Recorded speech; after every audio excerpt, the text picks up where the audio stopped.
নমস্কার, সাবনাভিক নিউজ নেটওয়ার্কে স্বাগত। ফের ছিনতাই উত্তরবঙ্গে, না মালদা নয়, এবার শিরোনামে শিলিগুড়ি। গত এক সপ্তাহ আগে বেতনের টাকা তুলে বাড়ি ফেরার পথে দিনের আলোয় প্রকাশ্যে শিলিগুড়ির গেট বাজার এলাকায় এক মহিলার কাছ থেকে 60,000 টাকা ছিনতাই হয়ে যায়। সেই ঘটনার তদন্তে নেমে খোয়া যাওয়া টাকার মধ্যে 50,000 টাকা উদ্ধার করল নিউ জলপাইগুড়ি থানার পুলিশ। এই ঘটনায় চন্দন গোয়ালা নামে এক অভিযুক্তকে গতকাল মাটিগাড়ার শিব মন্দির এলাকা থেকে গ্রেপ্তার করেছে পুলিশ। প্রশাসন সূত্রে খবর, ছিনতাইকারী টাকা নিয়ে প্রথমে ব্যাঙ্গালোরে গা ঢাকা দিয়েছিল, অবশেষে তাকে গ্রেপ্তার করা সম্ভব হয়েছে। এদিকে ছিনতাই হয়ে যাওয়া টাকা ফিরে পেয়ে প্রশাসনকে ধন্যবাদ জানিয়েছেন অভিযোগকারী মহিলা। আবারও বেপরোয়া গতির বলি এক বাইক আরোহী। ঘটনাস্থল পূর্ব মেদিনীপুরের পাঁশকুড়ার মেচোগ্রাম। জানা গেছে, এদিন পাঁশকুড়া থেকে কোলসরের দিকে যাওয়ার সময় মেচোগ্রাম বাস স্ট্যান্ড পেরিয়েই কিছুটা দূরে জাতীয় সড়কের ওপর নিয়ন্ত্রণ হারিয়ে লরির পিছনে ধাক্কা মারে দ্রুত গতিতে থাকা বাইকটি। ঘটনাস্থলে মৃত্যু হয় এক বাইক আরোহীর। গুরুতর আহত হন ওই বাইকে থাকা আরও একজন। আশঙ্কাজনক অবস্থায় আহতকে পাঁশকুড়া সুপার স্পেশালিটি হাসপাতালে নিয়ে যাওয়া হলে তাকে তমলুক জেলা হাসপাতালে স্থানান্তরিত করা হয়। মৃত যুবকের নাম কৌশিক মাইতি এবং আহত যুবকের নাম রাজু মাইতি। দুজনেরই বাড়ি কোলসরে। তারা হাওড়া এবং কলকাতায় সোনার শোরুমে কর্মরত। ঘটনাস্থলে পাঁশকুড়া থানার পুলিশ পৌঁছে বাইকটি উদ্ধার করে। এদিন সকালেই কর্মস্থল থেকে বাড়ি এসেছিল কৌশিক। বিকেলে পাড়ার এক ভাইকে সঙ্গে নিয়ে পাঁশকুড়া গিয়েছিল। ফেরার পথেই এহেন দুর্ঘটনা ঘটে। ঘটনায় শোকের ছায়া নেমে এসেছে মৃত যুবকের পরিবারে। পচাগলা দেহ উদ্ধারকে কেন্দ্র করে চাঞ্চল্য ছড়ালো খাস শিল্প তালুক ব্যারাকপুরে। গতকাল উত্তর ব্যারাকপুর পৌরসভার অন্তর্গত 2 নম্বর ওয়ার্ডের ইছাপুর বিধানপল্লী অঞ্চলের একটি বাড়ি থেকে উদ্ধার পচাগলা দেহ। মৃতের নাম কৃষ্ণ ঘোষ, বয়স 62। দাদা রবীন্দ্রনাথ ঘোষের সঙ্গে একাই থাকতেন তিনি। ওনারা দুজনেই মানসিক ভারসাম্যহীন ছিলেন বলে জানা যাচ্ছে।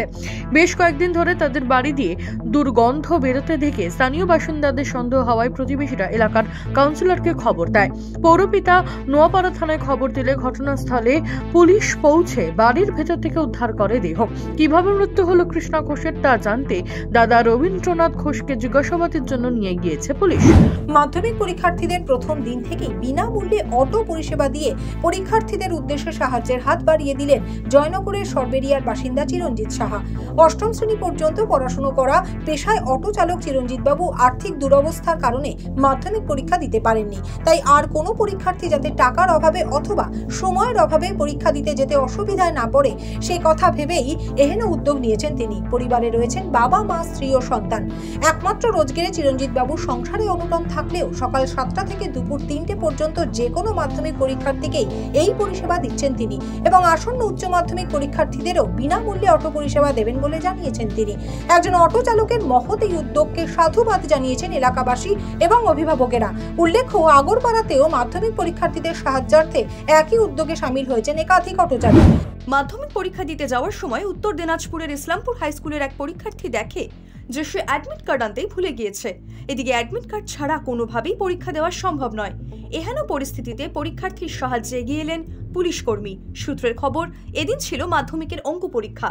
অরবিন্দ সিং নামের ওই পরীক্ষার্থী অ্যাডমিট কার্ড আনতে ভুলে যাওয়ায় সে ইসলামপুর বাস টার্মিনাসে মাধ্যমিক পরীক্ষার জন্য চালু হওয়া হেল্প ডেস্কে যোগাযোগ করলে তৎক্ষণাৎ তাকে বাইকে বসিয়ে তার বাড়ি থেকে অ্যাডমিট নিয়ে তাকে ফের পরীক্ষা কেন্দ্রে অর্থাৎ চোপড়াঝাড় আদর্শ বালিকা বিদ্যালয়ে পৌঁছে দেয় পুলিশ কর্মী।